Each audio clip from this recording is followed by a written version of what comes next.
I've never done a standalone review of a Third Doctor story before. There is a reason for this. It's one of those untouchable periods in the show's history where no one wants to say a bad word against it, and by doing this at all I'm gonna have to because I just think it's alright on the whole. Don't get me wrong, I like the Third Doctor, I like Joe, and I like Roger Delgado as the Master, but I just find with a lot of stories in this era that I don't really have much to say about them because I enjoy making wanky and pretentious metatextual readings of shows, and aside from some ambitious 7-part stories in the first series and the odd interesting theme here and there, I just can't really do that with something that's as often open and shut as the Pertwee era. Doctor Who is quite often stupid and formulaic, yes, corridors and rubber monsters and all, but the Third Doctor's era makes that all the more obvious than usual with its constant something nefarious is happening on Earth and how is moustache-twirling evil version of the Doctor involved? The Master! I should have known. Yes, you should have done, Doctor, because it happens every fucking week. Yeah, save your hate mail. There's a reason that I sling shit at whoever's in the showrunner chair at the moment and not the beloved classics, alright? The only reason I'm doing the Sea Devils at all is it's relevant because they're being brought back for some reason. And how every time you've heard the Sea Devils talked about it's from a point of nostalgia. When have you ever heard from someone who thinks that stories like this are just functional at best? So, The Sea Devils is a random story in the middle of the 9th series that's popular because of that clip of the weird fish people coming out of the sea. Because classic Doctor Who was basically a series of memes before the internet was a thing. Memes including Weird Face Gas Breath Guy, the Daleks set fire to some trees, and fuck off granddaughter, you're old now. So the Sea Devils opens by going, ooh, there is an ominous case of boats going missing in the middle of the channel, while the Doctor and Joe are on their way to visit the Master in his prison on an island, and then the show's going to make us wait and see how it's going to connect these two things, because obviously that's what's going to happen. Maybe it's going to turn out the Master wants to control these monsters that are obviously the things that are making the boats go missing to take over the world. Oh, he is. What a surprise. I did not see that coming whatsoever. So the Doctor and Joe then go to this nearby naval base that's being attacked by these sea devil creatures that are sort of like the Silurians. And if you don't remember what the Silurians are, Joe is on hand to tell you. Silurians, wasn't it? That was that race of super reptiles that have been in hibernation for billions of years, wasn't it? That's right.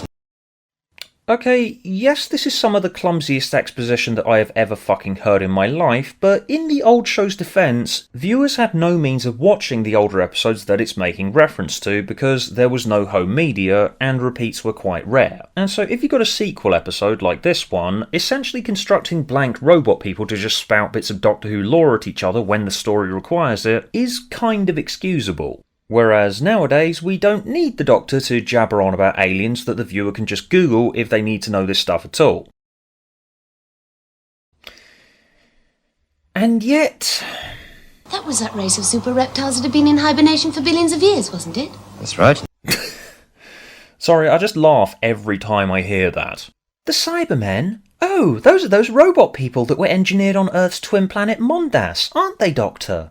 As an exercise in almost sort of breaking the fourth wall, it's at least entertaining, as is the rest of it, admittedly. See, when I roll my eyes and make sarcastic comments, like when I talk about the modern era of the show, that is only in a pseudo-intellectual posturing way of going, oh, so it's just entertainment, is it? Not exactly deep, is it? You gotta remember that yes, I know it's not deep.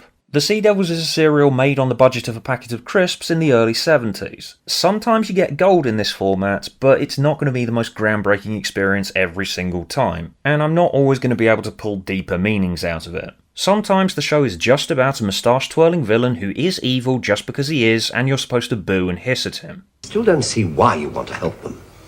What can you possibly gain? The pleasure of seeing the human race exterminated, Doctor. Well, apparently I'm supposed to boo and hiss at that. Personally, I think the Master has a point. Humans are vile, aren't they? With their faces and limbs and appendages. I'll give the Sea Devils this, it is funny. Just like the other famous meme in this episode of the Master watching the clangers. What are you watching? It seems to be a rather interesting extraterrestrial life form. If I was reaching, which people definitely are when they make this argument, this story could be seen as a commentary on how shit the British justice system is. Colonel Trenchard didn't exactly need much convincing from the Master, his prisoner, let me remind you, to start working with him. The Master just needed to say some vague stuff about how they're working against foreign agents, and Trenchard goes along with it because the Master has a moustache and a tone of voice that makes him seem authoritative. You see, it's a commentary on how easily manipulated the system is if you put someone who's just wrapped up in ideals of patriotism in charge. Sort of. You know, if you squint a bit. Personally, I just think that this supposedly top security prison actually being kind of shit is just in keeping with how low-key the rest of the serial is, and how there's no real sense of urgency to any of it. Like in this scene here, where the Doctor is reporting the Sea Devil's activities to the authorities, and then someone comes in and hands around a plate of sandwiches in case anyone gets hungry while talking about how the fate of the world rests on their shoulders. I swear, this is what the rest of the world thinks British people are like. No, if the fate of the world is at stake, we're not sitting around eating fucking sandwiches, alright? And then at episode 5 we got the parliamentary secretary to show up and provoke things further and suggest they fire a nuclear missile at the evil Sea Devils. Duh, I am helping by being warmongering. I am the British political establishment. This is a satirical commentary. Hello, my name is Mr. Character. My worldview is narrow-minded and I have stupid ideas. Ultimately, I just don't really understand why the Sea Devils has ended up being so famous, because there just isn't a whole lot of meat to it. There is the occasional mention of the original purpose of the Silurians, that these creatures used to rule the planet and they want the surface world back from the humans, and the Master uses that motivation to try and manipulate them. Similar to the way that he manipulates Trenchard, but the commentary is basically just, both people and monsters have ideals that can be manipulated.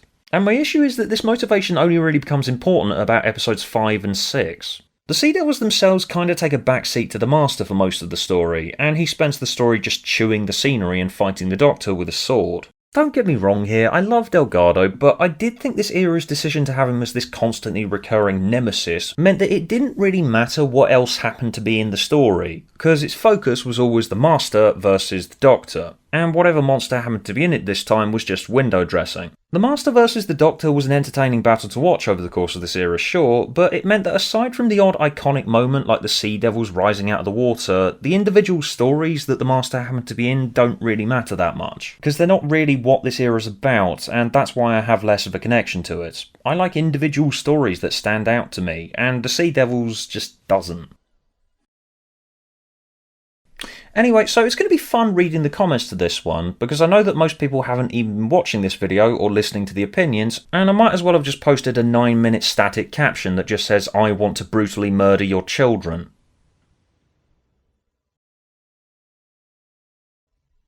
Anyway, so remember to like this video and subscribe.